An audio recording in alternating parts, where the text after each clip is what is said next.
네, 안녕하십니까. 바로 보는 TV 옴부즈맨 성유미입니다. 지난주 연합뉴스TV에서는 프랑스 노트르담 대성당 화재와 경남 진주에서 발생한 40대 남성의 방화와 흉기 난동 소식 등 국내외 뉴스를 신속히 전해드렸는데요. 오늘 연합뉴스TV를 말한다 시간에서는 뉴스워치, 뉴스 리뷰, 뉴스 현장, 뉴스 특보를 중심으로 김홍태 시청자 평가원이 모니터한 내용을 전해드리겠습니다.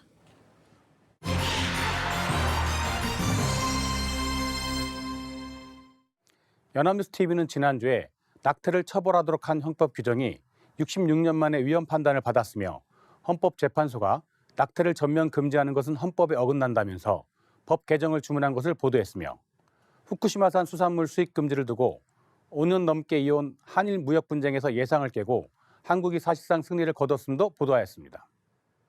뉴스워치에서는 헌재가 7년 전에는 낙태죄에 대해 합헌 결정을 내렸지만 이번에는 다른 판단을 내렸으며 핵심 쟁점은 같았지만 다른 결론이 나온 이유는 그동안 사회적 인식이 변하고 재판관 구성도 달라졌기 때문이라고 전하면서 헌법재판소가 낙태죄 처벌 조항에 대해 내년 말을 시한으로 법 개정 전까지는 현행법이 적용된다고 결정해 한동안 수사와 재판에서 혼선이 우려된다는 점도 보도했습니다.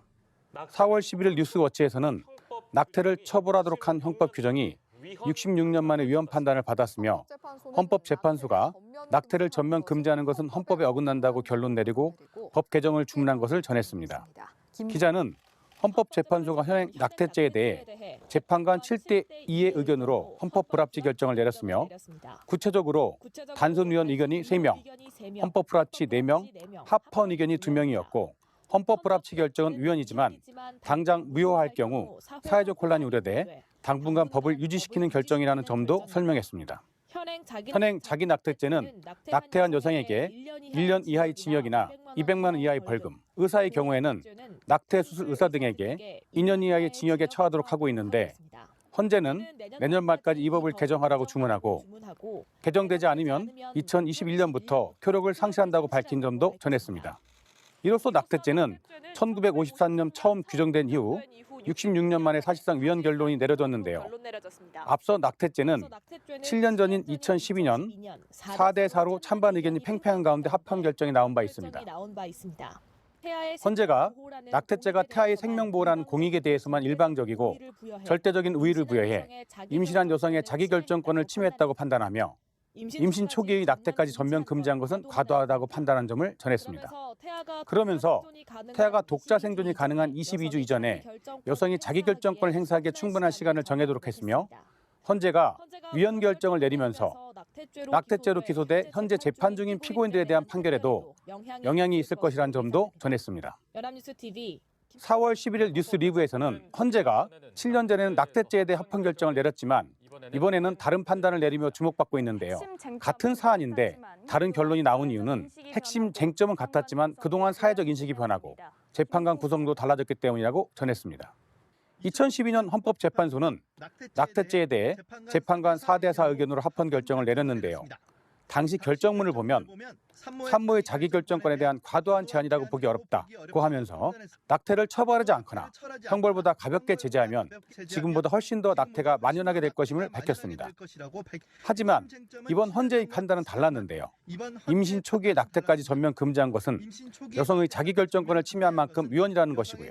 태아의 성장 단계에 따라 구분해서 비교해야 한다는 게 재판관 다수의 의견입니다. 이는 그동안 달라진 사회적 인식을 반영한 것이라는 평가입니다. 최근 여론조사 결과 낙태죄를 폐지해야 한다는 응답이 58.3%로 절반을 넘었으며 헌재 재판관 구성도 진보 성향이 확대됐고 한 명뿐이던 여성 재판관도 2명으로 늘어났으며 바로 폐지하자고 단순 위헌 의견을 낸 재판관도 3명이었습니다. 4월 11일 뉴스 리뷰에서는 헌법재판소가 낙태죄를 헌법 불합치를 결정하면서 낙태죄 처벌 조항에 대해 내년 말을 시한으로 법 개정 전까지는 현행법이 적용된다고 결정해 한동안 수사와 재판에서 혼선이 우려된다고 전했습니다. 함께 대검찰청에 따르면 낙태 혐의로 기소돼 재판 중인 사람은 모두 16명으로 법 개정 전까지는 실제 낙태를 한 것이 인정될 경우 유죄 판결이 날 것으로 보인다고도 전했습니다. 하지만 대법원이 앞서 있었던 헌재의 야간 5개 집회 금지 규정, 헌법 불합치 결정에서는 잠정 적용의 의미가 없고 소급해서 처벌 규정의 효력이 상실된다고 판결한 바도 있음을 전했는데요. 이에 따르면 현재 기소된 사건의 무죄는 물론 과거 유죄 사건의 재심도 가능한 것으로 보인다고 전했습니다. 다만 이 대법원 판결은 헌재가 정한 시한까지 법률이 개정되지 않아 야간 5개 집회 처벌 규정 효력이 없어진 이후에 나왔기에 현재 낙태죄 사건에 바로 적용하기 어렵다는 견해도 있음을 전하면서 당장 유무죄를 선고하기보다는 법이 개정된 뒤 재판하는 것이 타당하는 주장과 당해 재판부가 개정된 신법이 나올 때까지 기다렸다가 신법을 적용해서 재판한 것이 맞다고 보인다고 한 변호사의 얘기, 그리고 대법원 관계자가 개별 사건에서 재판부 판단을 지켜봐야 할 것이라고 말한 점도 함께 전했습니다. 이 보도들에서 낙태죄가 위헌성을 지니고 있음을 전하며 헌법재판소가 현행 낙태죄에 대해 재판관 7대2의 의견으로 헌법 불합치 결정을 내린 점과 헌법 불합치 결정은 위헌이지만 당장 무효화할 경우 사회적 혼란이 우려돼 당분간 법을 유지시키는 결정임을 전한 점은 나름 자세히 설명하면서 보도한 것은 좋았습니다. 다만 좀 나아가 왜 낙태죄 처벌이 문제되는지 관련하여 태아의 생명권에 대해 돌이킬 수 없는 침해라는 점과 여성의 자기결정권이 보호되어야 한다는 점이 충돌한 영역이라는 점이 보도되고 충돌한 두 개의 가치 모두 경시되어서는 아니 되는 매우 중요한 가치여서 판단이 매우 어렵다는 점 또한 부각이 되었더라면 더 좋았을 것입니다. 그리고 이러한 점 때문에 천주교, 기독교 등 종교계 그리고 일부 시민단체들이 이번 낙태죄의 헌법 불합치 결정에 대하여 어떻게 바라보고 있는지 이에 대한 태도도 좀 더 자세히 전했더라면 좋았을 것입니다. 지난주에는 후쿠시마산 수산물 수입 금지를 두고 5년 넘게 이어온 한일 무역 분쟁에서 예상을 깨고 한국의 승전보가 전해진 기분 좋은 한 주였는데요. 대한민국의 수입 금지에 반발해 일본이 세계무역기구 WTO에 제소한 1심에서 우리가 패소했기에 상소기구에서 1심 결과가 뒤집힌 적이 없는 전례에 따라 우리는 패소 이유를 준비해야 한다고들 얘기하고 있었는데요. 결국 최종적으로는 우리 정부 조처가 과도하지 않았다는 것이 WTO의 판단이었습니다. 지난 4월 11일 뉴스워치는 WTO의 판정이 나기 직전의 보도인데요. 원전 사고가 난 일본 후쿠시마산 수산물의 수입 금지 타당성에 대한 세계무역기구 WTO의 판정이 당의 보도날인 11일 자정을 전해 나오는데요. 패소할 경우 내년부터 후쿠시마산 수산물을 수입을 막을 수도 소비자들이 식별할 방법도 없는 점이란 점을 전했습니다. 기자는 2011년 동일본 대지진에서 비롯된 후쿠시마 원전 사태 뒤 이 지역산 수산물 규입을 규제한 나라는 51개국에 달하며 이 중 현재도 규제한 나라는 우리나라를 포함해 모두 19개국인데요. 우리나라는 WTO 분쟁 해결 1심에서 이미 패소해 이번에도 지면 규제를 없애야 함을 전했습니다. 물론 패소해도 일본과의 협상을 통해 수입 허용까지 최대 15개월의 시간을 벌 수 있다는 점은 있지만 우리나라의 수산물 허용 방사능 기준인 1kg당 100베크렐인데요. 이 기준보다 높으면 통관 과정에서 걸러낼 수 있긴 하지만 환경 전문가들은 소량도 인체에 치명적일 수 있다고 경고한 것도 전했습니다. 환경운동연합 처장은 방사선을 쐬게 되면 세포에 문제가 생겨서 나중에 어떤 질병, 암이든 이런 원인이 되고 아이들에게 갈 경우에는 세포 분열이 훨씬 더 활발하기 때문에 굉장히 큰 위해가 세포상의 상처로 남을 수 있다고 얘기한 것도 전했습니다. 4월 10일 뉴스특보에서는 패소를 거의 기정사실화했던 후쿠시마산 수산물 수입 금지를 두고 5년 넘게 이어온 한일 무역 분쟁에서 예상을 깨고 한국이 사실상 승리를 거뒀음을 전하며 현지 시간 11일 일본이 제기한 후쿠시마 수산물 수입 금지 제소 사건에서 한국의 조치가 타당하다고 판정했음을 전했는데요. 그동안 1심 결과가 뒤집힌 적이 없었던 만큼 예상 밖의 결과라고 볼 수 있음을 보도했습니다. 우리 정부는 지난 2013년부터 후쿠시마 등 인근 8개 현에 28개 어종에 대한 수입을 금지해왔는데요. 이에 반발해 일본은 2015년 5월 WTO에 한국을 제소했고 1심격인 분쟁 해결 기구는 일본의 손을 들어줬습니다. 세심 검사만으로도 충분한데도 수입 금지와 기타 핵종 추가 검사를 요구한 우리 측의 조치를 과도한 무역 제한이라고 본 것입니다. 하지만 무역 분쟁의 최종심 격인 상소기구의 판단은 달랐는데요. 상소기구는 한국의 수입 금지 조치가 자의적 차별과 부당한 무역 제한에 해당하지 않는다고 본 것을 전했습니다. 결국 WTO의 위생과 식물위생협정에 불합치된다는 1심의 판단을 파기하고 과도한 조치가 아니라고 최종 판결했으며 다만 상수기구는 한국이 수입금지와 관련해 일본에 충분한 정보를 제공하지 않았다며 절차적인 부분에서만 일본의 손을 들어줬습니다. 정부는 이번 결과로 수입금지 조치를 유지할 수 있게 됐다면서 앞으로도 수입 수산물 방사능 안전 기준은 현행 수준을 유지할 예정이라고 밝힌 점도 전했습니다.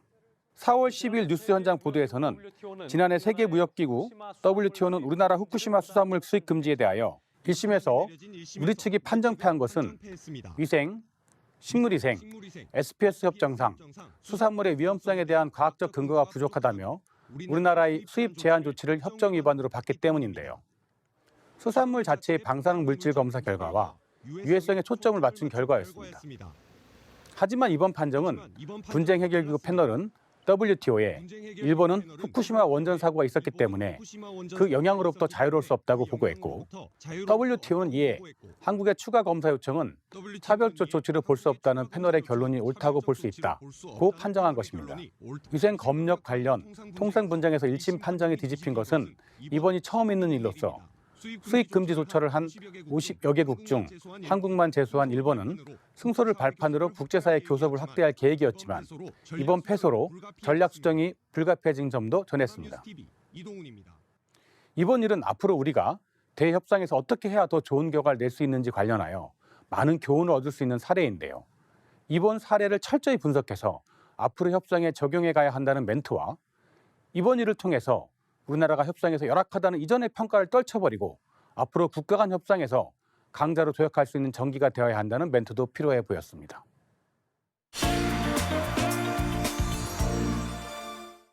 네, 이번 순서는 주말에 방영되는 제작 프로그램을 대학생의 시선으로 분석하고 평가한 내용을 들어보는 캠퍼스 TV 리포트 시간입니다. 이번 주는 이화여자대학교 체육과학부의 김수연 학생 나와 있습니다. 안녕하세요. 안녕하세요. 자, 지난주에 어떤 프로그램 모니터하셨나요?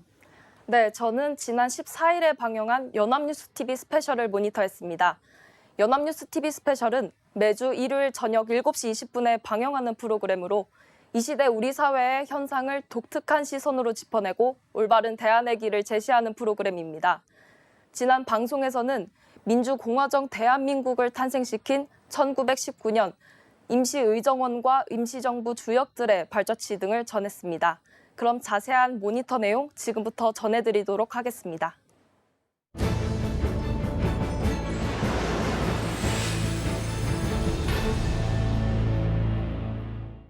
지난 8일 국회에서는 100년 전 지금의 국회격인 임시의정원에서 쓰인 관인이 돌아옴을 전했습니다. 이 관인은 임시정부가 수립된 1919년부터 1945년까지 의정원 공식 문서에 사용된 것이라는데요. 의정원의 마지막 자손인 홍진 선생 유족이 전달했다고 전했습니다. 이 관인이 처음 사용됐던 1919년 중국 상하이 서금이로에는 이동영, 조소왕, 손정도, 이회영 등 각계의 독립지사 29명이 모였다고 합니다. 이회영 등 각지에서 활동하던 독립지사들이 이곳에 모였습니다. 당시에 여러 계파들이 힘을 합쳐 오늘날 국회인 임시의정원을 설립하여 처음으로 대한민국이란 국호를 정하였고 초대 국무총리로 이승만을, 내무총장으로 안창호를 임명하고 임시헌장을 선포했다고 합니다. 1919년 임시헌장 초고를 작성한 조소왕 선생의 손자인 조인래 씨는 임시헌장을 오랫동안 보관해왔다고 하는데요. 임시정부 외무부장을 담당했던 조소왕 선생은 대한민국 임시현장의 사상적 설계를 담당하고 또한 삼균주의를 창시한 분으로 알려져 있는데요. 삼균주의는 정치, 경제, 교육 균형과 개인과 개인, 민족과 민족, 국가와 국가 간의 평등을 추구하여 당시 대다수 정당들의 기본 이념으로 받아들였다는데요. 기본 이념으로 수용됐습니다. 또한 삼균주의를 구체화시켜 건국 강령으로 채택해 국가의 틀을 다져나갔다고 합니다. 계획으로 발표한 것이 대한민국 건국 강령입니다. 임시정부 수립 후 넉 달 만에 합의로 청사로 옮겼다는데요. 청사로 불리는 합의로 청사로 옮겨갑니다. 2층 석조 건물이었던 이곳에선 임시 헌장을 임시 헌법으로 다듬었고 각지에 있던 임시정부 3곳을 통합해 대한민국의 임시정부를 만들었다고 합니다. 활동했던 단체가 임시정부로 통합된 곳도 바로 이곳입니다. 프랑스 조계지였던 바로 이곳 백화점에서 김구, 신익희, 신규식, 이승만, 안창호 등 우리 독립운동가들이 모두 모여 신년 기념사진을 찍었는데 비록 나라를 잃고 타국을 떠도는 신세지만 표정은 매우 좋아 보였다고 합니다. 하지만 이 모든 것이 순탄치만은 않았다고 합니다. 통합된 정당들 사이에서 이념, 지역, 정책, 노선 간의 갈등이 분출되면서 임시정부는 힘든 고비를 맞기도 했다는데요. 당시 임시정부 초대 대통령으로 이승만을 선출했는데 미국에 머물던 이승만 대통령과 상하이에 있던 임시정부 요인들 간의 갈등이 벌어지면서 1925년 이승만 대통령이 탄핵된 이유를 전했습니다. 자기가 사퇴하지 않으니까 할 수 있는 방법은 강제로 대통령직에서 물러나게 하는 것이죠. 이후 상하이 보경리 청사에서 김구 선생은 마지막 항일 무력 투쟁을 하는데요. 무력 투쟁을 시작합니다. 일본의 압박 속에서 이봉창 의사는 결의에 찬 선서문을 남기고 일왕 히로히토에게 수류탄을 던지며 독립 의지를 알렸고 그 후 100여일이 지난 4월 29일 윤봉길 의사는 치밀한 계획 끝에 일왕의 생일과 전승 축하를 기념하는 상하이 홍커우 공원에서 도시락 폭탄을 던졌는데요. 당시 많은 일본 고위 장성들이 죽거나 다쳐 상당한 파장을 일으킨 국제적 사건으로 열세에 있던 임시정부를 중국 정부와 각국에 거주하는 교민들이 임시정부를 옹호하고 지지하는 등 상당한 영향을 미쳤다고 합니다. 윤봉길 의사 체포 뒤 임시정부 요인들의 대대적 체포가 이어지면서 임시정부는 세계 최장수 망명정부라는 타이틀을 얻을 만큼 27년이란 세월을 유랑하게 되었는데요.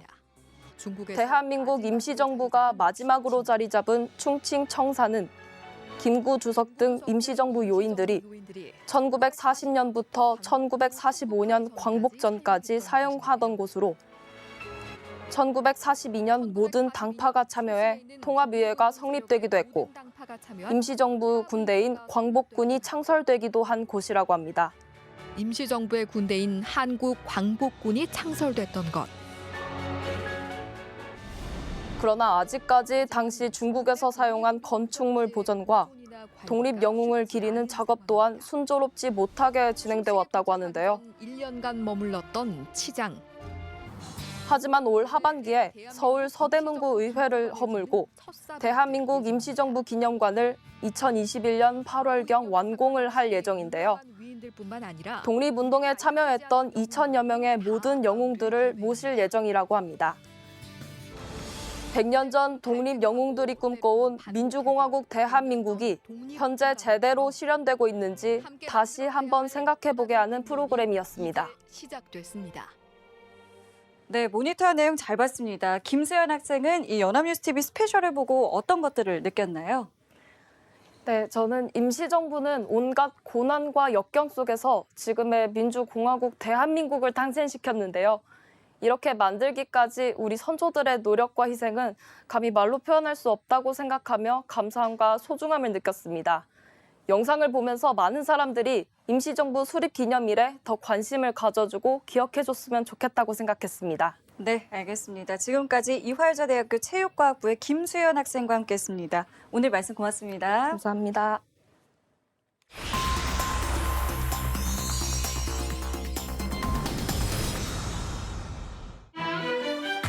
주문 형법 제269조 제1항 제270조 제1항 중 의사에 관한 부분은 모두 헌법에 합치되지 아니한다.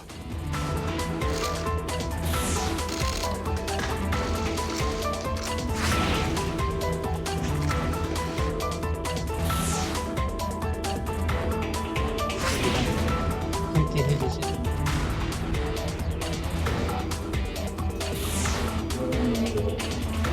사법되었음을 선포합니다.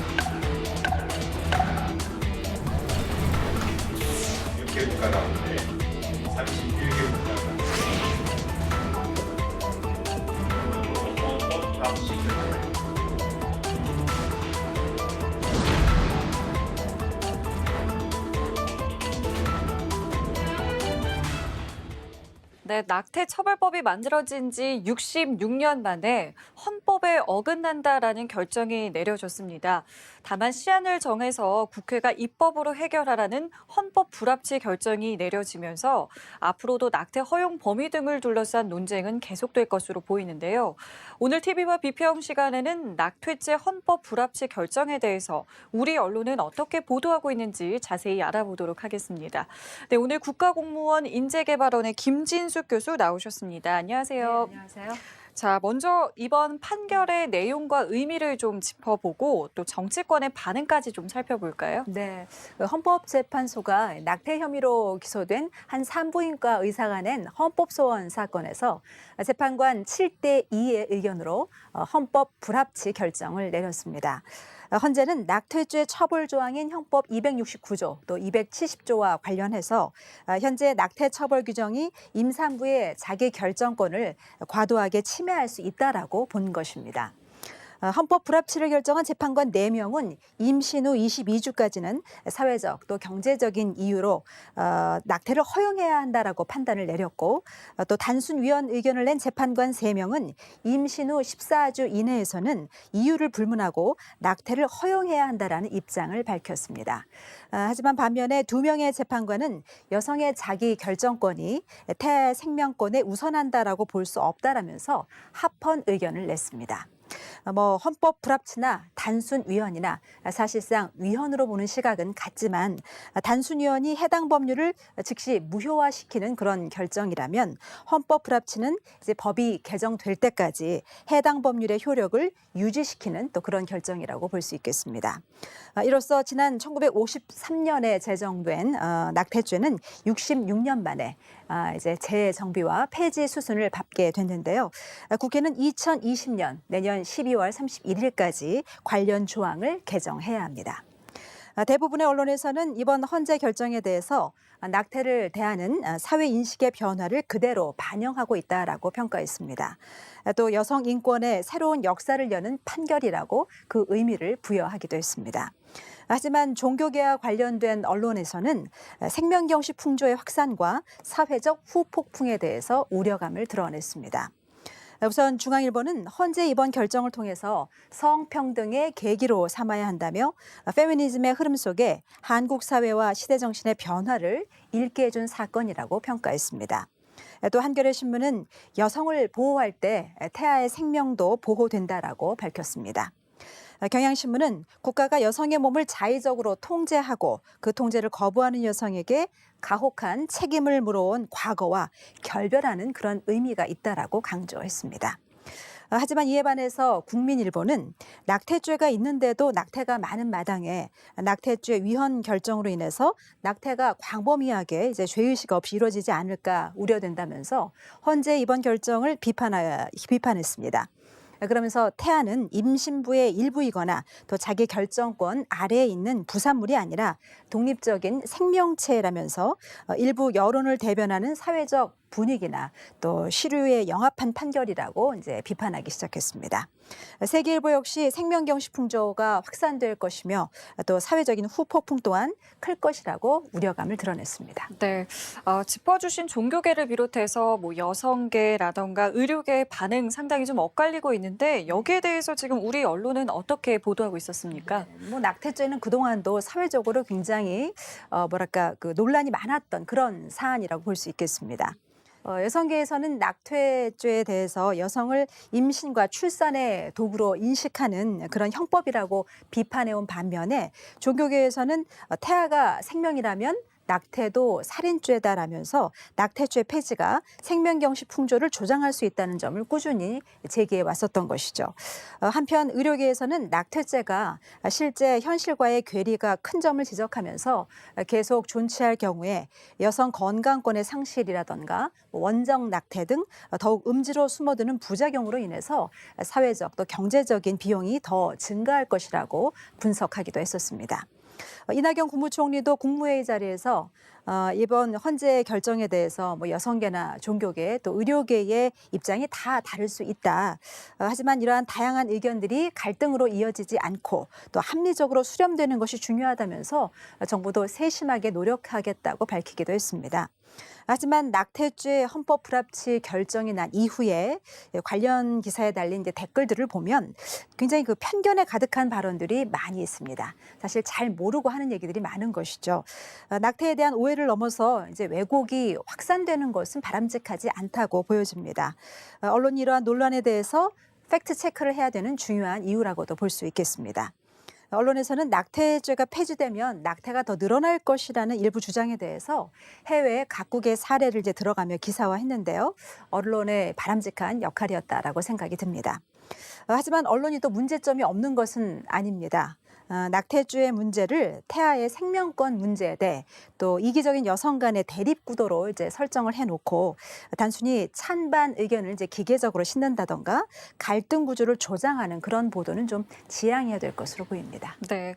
자, 이제 관심은 국회가 관련 법을 어떻게 만드느냐에 쏠려 있는데요. 여기에 네. 대해서 언론은 또 어떻게 보도를 하고 있었나요? 네, 말씀하신 것처럼 이제 공은 국회로 넘어왔습니다. 국회가 어떻게 관련법을 이제 만들지에 대해서 관심이 쏠리고 있는 가운데 정의당 이정미 대표가 모자보건법과 그리고 낙태죄 형법 개정안을 첫 발의했습니다. 핵심 내용은 임신 14주까지는 임산부의 요청만으로 또 14주에서 22주까지는 태아의 건강 상태나 사회적, 경제적 사유로 중절 수술이 가능하도록 한 것입니다. 앞으로의 어떤 입법 과정에서 낙태의 허용 시점이라던가 또 소득이나 혼인 상태 등 낙태 조건에 관한 논의가 굉장한 그 쟁점이 될 것으로 보여집니다. 언론에서도 헌재 결정 이유가 더 중요하다라고 지적하고 있습니다. 헌재에서 의미를 부여한 자기 결정권, 또 건강권, 평등권 이런 것들이 보장되는 방식의 모자보건법 개정안이 필요하다라고 밝혔습니다. 낙태와 관련한 또 의학적인 교육이라던가 또 보험 적용 부분 등 할 일이 아주 많이 남아있다고 덧붙이기도 했습니다. 동아일보는 전 세계 다른 나라의 낙태죄 관련 움직임을 좀 짚어봤습니다. 낙태를 허용하는 나라들도 이제 허용 시점은 조금씩 다 다른데요. 영국은 24주를 기준으로 해서 의사 2명과 이제 상담을 거치도록 하고 있고, 프랑스 같은 경우에는 여성이 판단해서 곤궁한 상황에 처했을 경우에 12주 이전에 낙태를 이제 허용합니다. 하지만 또 반면에 미국에서는 트럼프 행정부가 들어선 이후에 일부 주의 공화당 주지사가 태아의 심장 박동이 포착된 이후에는 임신 중지를 금지하는 법을 논의하는 등 역행 움직임을 보이는 그런 경우도 있습니다. 중앙일보는 임신 중절 수술을 위한 체계적인 법 마련이 필요한 상황인데 낙태죄 폐지를 당론으로 정한 정의당 정도만 예외적이지 그동안 정치권의 입법 논의는 거의 없었다라면서 사실상 구체적인 논의는 지금부터가 시작이라고 밝혔습니다. 그 외에도 건강보험 적용 문제라던가 또 낙태를 유도하는 약물 허용 문제 그리고 피임 교육 등 함께 풀어야 할 과제들이 적지 않다라고 분석했습니다. 한국일보도 낙태와 관련한 후속 과정이 성숙한 사회로 나아가는 논의의 장이 돼야 한다고 이제 지적하고 나섰습니다. 포괄적인 성교육과 피임 접근성 확대, 또 임실 중절에 대한 양질의 의료 접근권 제공 등 실질적인 논의가 필요한 시점이다라고 밝혔습니다. 네, 그렇습니다. 워낙 입장차가 큰 사안이다 보니까 당분간 또 논란은 계속될 것으로 보이고 있는데 네. 우리 언론의 역할을 좀 짚어주신다면요. 네, 참 어렵습니다. 이 낙태죄를 대하는 시각은 굉장히 다양하고 다 다를 수 있다라고 봅니다. 네. 하지만 그 낙태를 대하는 시선은 크게 다르지 않을 것 같습니다.